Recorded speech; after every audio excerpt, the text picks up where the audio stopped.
Hello and welcome to On Point. I'm James Farr. The conflict in Syria makes an appearance on the front pages in this country every few months, but the conflict has been going steadily for years. In March 2011, as the Arab Spring protests were taking place across the Middle East, demonstrations erupted in the city of Daraa as some teens were arrested and tortured for painting revolutionary slogans on a school wall. The protest then sparked a nationwide action and demands that longtime Syrian dictator President Bashar al-Assad resign. The violence escalated and the fighting reached Damascus and Aleppo in 2012.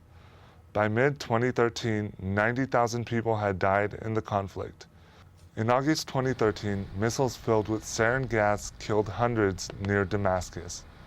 The West said the attack was carried out by Assad's government, but Assad claimed it was the rebels. At the same time, ISIS troops were moving into Syria and claiming territory, adding to the chaos and violence.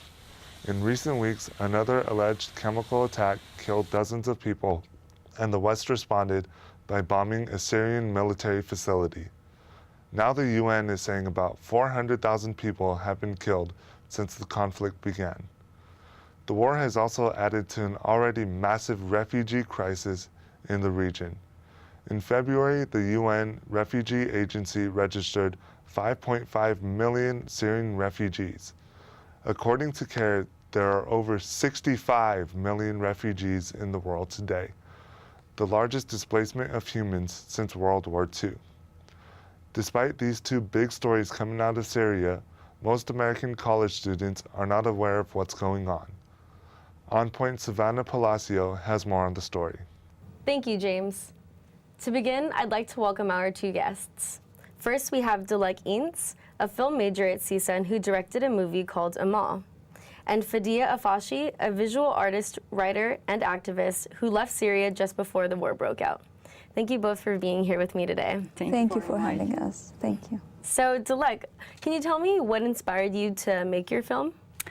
It was last year.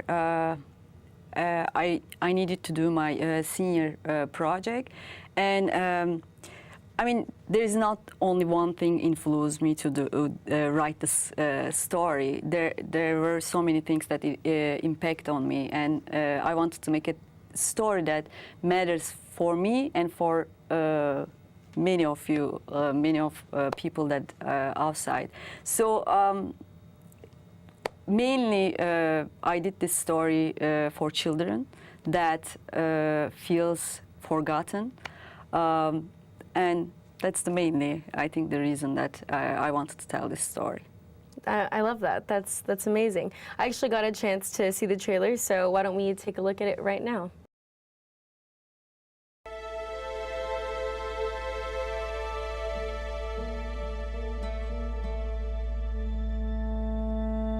Is this your daughter, miss?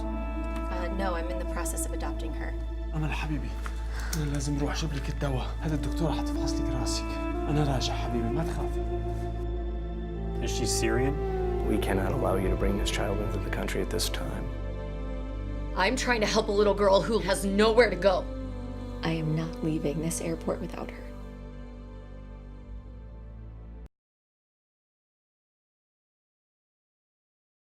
I'm definitely excited to see this. When is this coming out?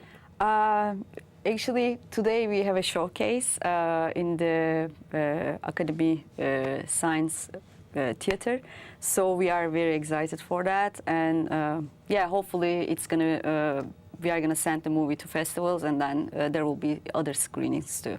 That's awesome. Who came up with the storyline? Was this a one-man show? My story. I wrote the script. I direct the story, and also I have to choose my own crew members. Yeah. Wow, and I know you said you came up with it a year ago. Did production take this whole time? Production, it took 6 months actually, Okay. but writing the script and also get together all the elements, we had to also build a set because we had to build a Syrian hospital. So that took some time to find the right people, build the set, and find the location. All the elements took some time. Was all the filming done here in the U.S. or did you have to Yes. travel? Yes, we couldn't travel, of course, and we found a very nice location in Oxnard. They were so nice, Oxnard Airport. They allow us to shoot, like film everything basically there, like airport scenes, hospital scenes, free. They gave everything free, so we are very thankful for that. Yeah, gotta love being a student, right? Yes. When you made the film and the script, did you have an intended audience? Were you hoping to target one group of people? Not necessarily, but I knew that I wanted to make this film because I wanted to reach many people as possible, to tell the story that they have no idea what's going on the other side of the world, and show them that how the war affects children's life, you know, what takes away from their life, and hopefully make them aware of what's going on. Yeah. What kind of research did you have to do in order to write this? I researched a lot of articles. Also, I spoke with people that they went through this war, because I wanted to make it as authentic as possible, but at the same time, this is a fiction. The characters are fiction, and it's not biography. So I researched a lot, and I also spoke with some organizations that helps kids to make their life a little better. So, yeah. So in your film, we have this fictional refugee, but right here we actually have a real one, Fadia. You were born in Syria, correct? And you left before the war. Do you remember what Syria was like before the war broke out? Definitely, because I lived in a place, like I opened my eyes under a dictatorship.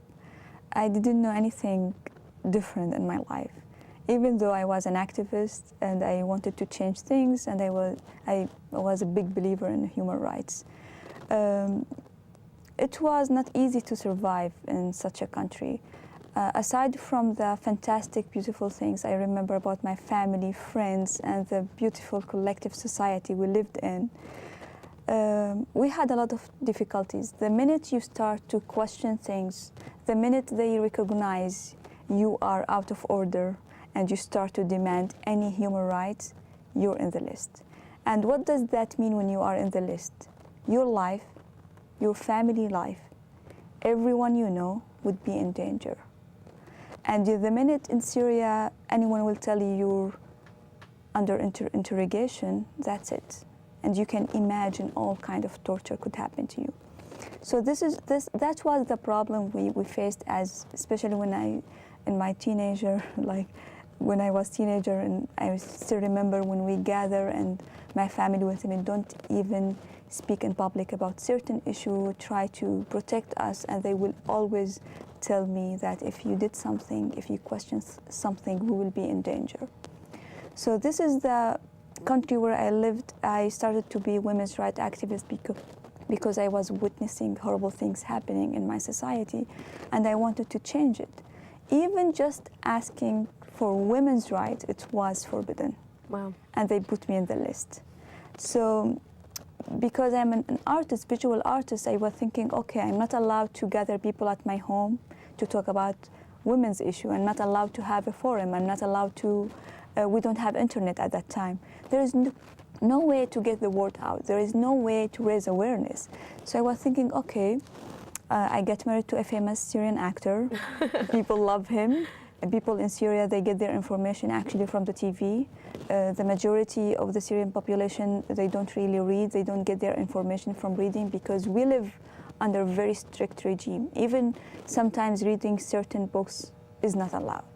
I still remember my life was in danger because of one movie. You know Sophie's Choice? any movie speaks about the Holocaust is not allowed in Syria. They don't want us to know about it. Wow.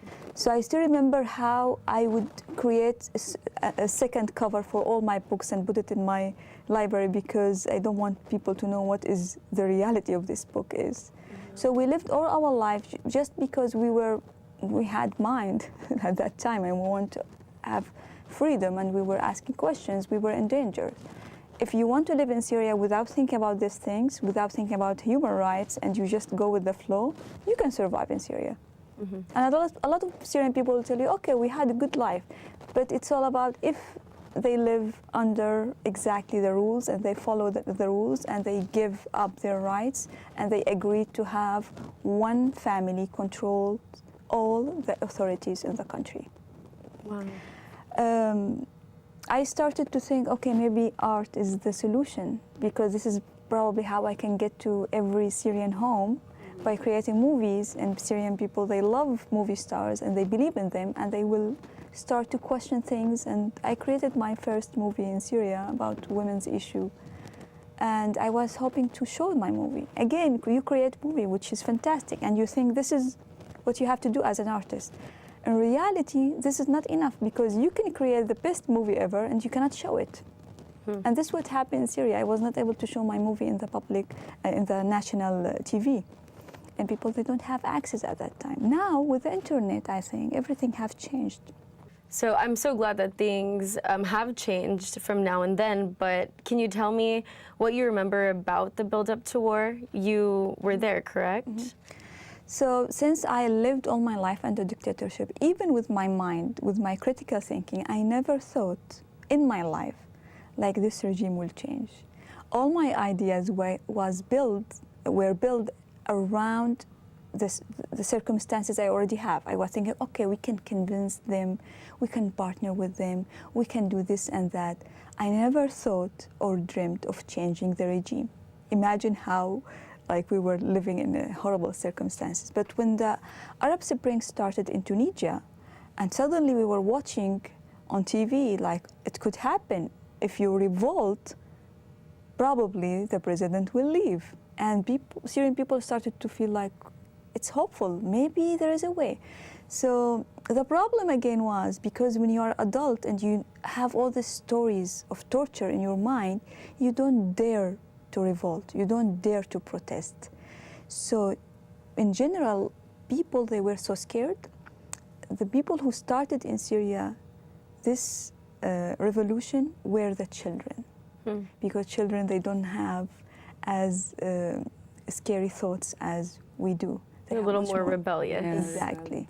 But again, because we have a very severe, harsh regime, and they were partnering with the Iranian and Russian because those were their partner in Syria, they had planned to deal very ruthless with the population, and they were thinking by doing that, they would suppress people and get back people in order.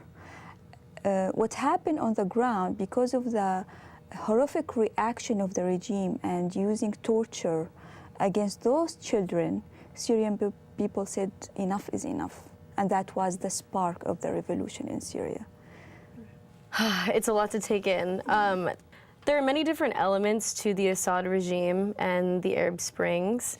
What do you think we need to know and understand about the war? Yeah.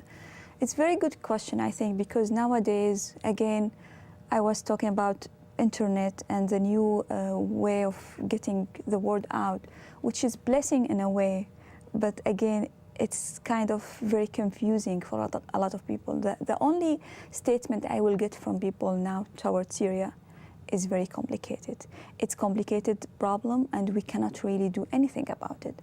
But reality, I tell people, every conflict is complicated because any political conflict will attract every single power on this globe to go and try to find their piece of cake. And this is what happened in Syria.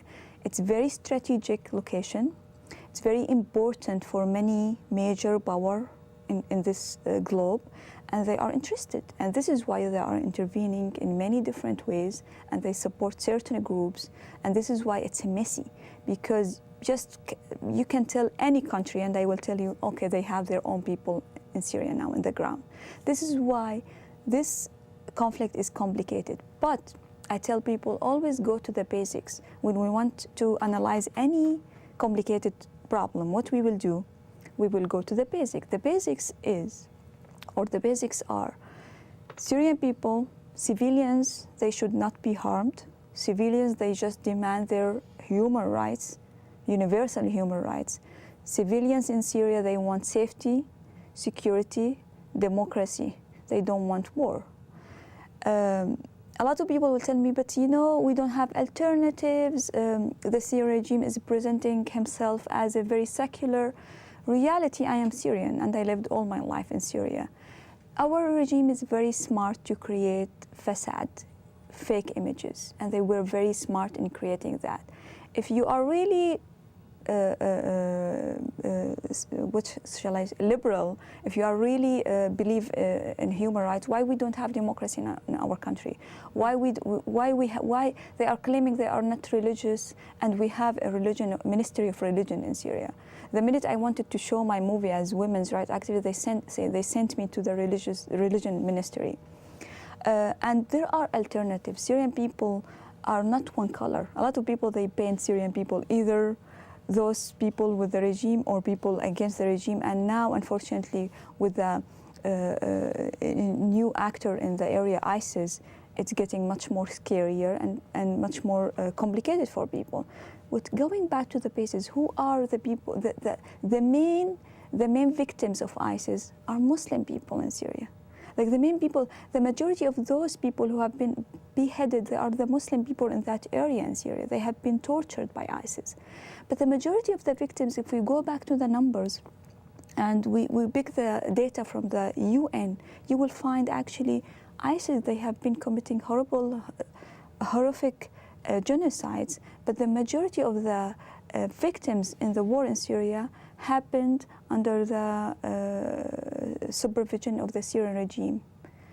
So going back to the basics, to just see who is the victim, Syrian people are the victims, the children. One child in your movie is just summarizing the whole thing, and this is probably a bright story comparing to other stories happening for children on the ground. The bottom line, we need to help children. We need to help them because they are our future. We need to get them out of this conflict. We need to save civilians, and we have to do it no matter what. Even if it's complicated, it's our responsibility, I think, as a human being to step in and to do something to convince all these actors in the area enough is enough. It's not about power. We should have heart. We should question our humanity and hold each other accountable to follow and protect human beings. Right. How did your curiosity get you to the United States? How were you able to break out of all of that? So I was one of the luckiest people, I think, because I have been planning to come and do my master in the US for a long time, because I was thinking I already had my master back home, but I wanted to go outside and learn new experience, and I applied for many scholarships. One of them was in Britain, England, and the other one was in the US. They called me from the US embassy in the right time. I was under interrogation. I was scared to death.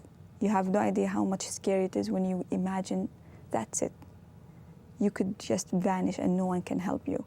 They called me and they told me, are you willing? You got the scholarship you applied for 1 year ago. I said, which scholarship? I forgot even which one I applied. Applied to so many. And then I was lucky to come in the right time. I just got out of this like horrible situation in the right time, and I came to the US. But even when I came, I was super hopeful. I came with the hope that I will come, study, get knowledge, and go back. And I was sure that the regime will change and we will start to have democracy, and I will participate and help to build my country. I was planning to do my own nonprofit for women's rights. And when I came here and discovered no, it's not going to end soon because many actors in the area, they are very interested and they will never make it end soon. There are too many people benefiting from the war being over there. Exactly. How do you keep in contact with people out there? I know you had mentioned, you know, the media is, there's a lot of censorship and all of that, and I definitely want to get into that, but do you still have family back over there? All my family actually is still back home, and unfortunately they are suffering like many other Syrian from different things. Like they live in an area where the Assad regime has control for 100%. The problem is the war, it does, a lot of people imagine or picture war, again, it's a visual thing. People picture everything from the media and the news. They picture airplanes, they picture bombing and a lot of things. And this is very true. Part of it, it's like this, but probably this is 50%. The other 50 is actually the daily life of people under war. The war, actually, the destruction of the social fabric, changing the whole Syria. Syria is not Syria anymore because the war has destructed the whole society. Right. So even if you live in an area where is no bombing, still something is missing. Aside from the high prices for the medication and the food, and aside from not having a job, and if you are not part of militant group, you cannot survive, life is impossible. Right. The journalism in Syria, or the lack thereof, doesn't provide citizens with journalism that they can trust. How can art be used or films be used to educate the public, both here and there, about what's going on? I think it's definitely it can help to create awareness. Also to show that, I mean, even though it's a fiction stories, they get inspired by the real stories. So you can definitely show people what's going on.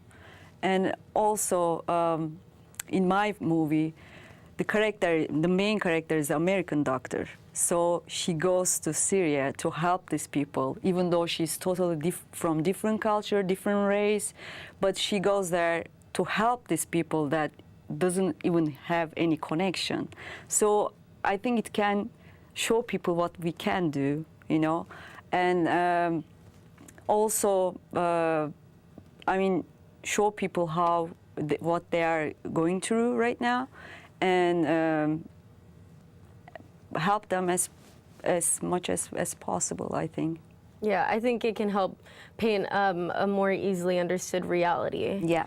Fadia, your art became your activism. How do you think this art can be used to educate So the again, I public? have a big question about art nowadays. After my journey of discovering myself, my art, what is really happening in every genocide, now I go back through history and I discover art is very important aspect of us as a human race, which is great in a way because this is a reflection of our imagination, right? It's a reflection and way to connect us more. Almost like a universal language. Yeah. It is. Exactly. But at the same time, if you look through history and politics, art have been used as a weapon against people. Art have been used in many ways because when you have power and money and you can hire those brilliant artists to create the alternative facts, it's again very dangerous. Because I believe you are creating this movie because you have message you want to deliver. At the same time, I'm sure adversary, they are hiring very talented another movie maker creating the alternatives. And this is what we see in social media. Tons of movies, tons of videos. People are getting their information, their stereotypes out of these videos nowadays. Like Hollywood. Hollywood, actually, if you ask about every single stereotype we have, we got it from Hollywood because that was very effective, powerful way to convince people in any true or alternative truth. This is why I was doing my activism through my art, and I did many shows here in LA. I painted, every painting was about someone I knew back home in Syria, similar to what you have done. And suddenly I stopped and I said, what I'm doing? Same people they are already open-minded, they have the empathy toward the others, they will come to my show, the same discussion. I'm not reaching out to people I think they don't know. Movies, it's easier actually to reach out to people, but again, it's a game of power. Are you able to show your movie for all people you want to? Do you have the power to do that? With this new world, with the cable news, with a new kind of journalism, are we able as artists to reach out to people as before? This is a big question I think we have to ask us as activists, artists, and journalists. Well, it looks like we're out of time. I want to thank you both so much for coming with me today. Thank you for inviting. Speaking here, I wish you the best, and thank you so much. Thank you. Hey there, Mrs. Carter. You can earn over 10% on your money if you deposit your savings into our investment lucky program. sweepstakes winner. Mrs. Just Carter, enter your Grandma? contact Enter your information checking and account your information winnings will Grandma, be it's me. mailed to Please you. help me. I'm stuck in Ohio and my wallet was stolen. Please send me some money so I can get home. Millions of people, especially seniors, are targeted every day by an array of fraudulent scams through online technology. Please be aware. Miss Stevens, I just wiped malware off our system. People have got to stop clicking unsolicited email links and downloading free software unless it's from a trusted source. Sounds great. We need a data backup plan in a separate location in case we get hacked. We need to focus on making profits, not spending them. Learn to protect yourself from ransomware. If you become a victim, contact your local FBI office. You're on your boat. Your engines are dead. You're starting to sink, and you can't get a cell phone signal. Thankfully, you have a Marine VHF radio on board tuned to Channel 16. The Coast Guard and other boaters monitor distress calls on Channel 16. A radio is the best way to call for help. Don't assume a cell phone will work. Communication is your lifeline. Be sure you're heard.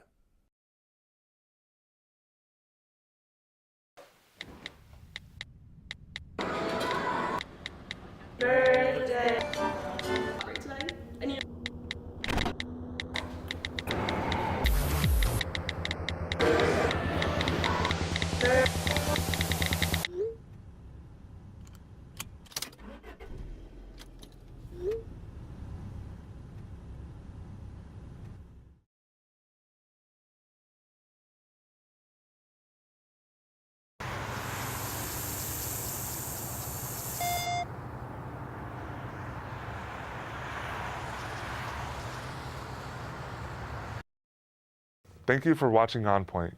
You can follow us on social media at CSUN On Point. You can hear us on KCSN 88.5 FM on Sunday mornings at 5:30. You can watch us on Santa Clarita Valley Television on Sunday evenings at 5 and on LA 36 at 9:30 on Thursday nights. For all of us here at On Point, I'm James Farr.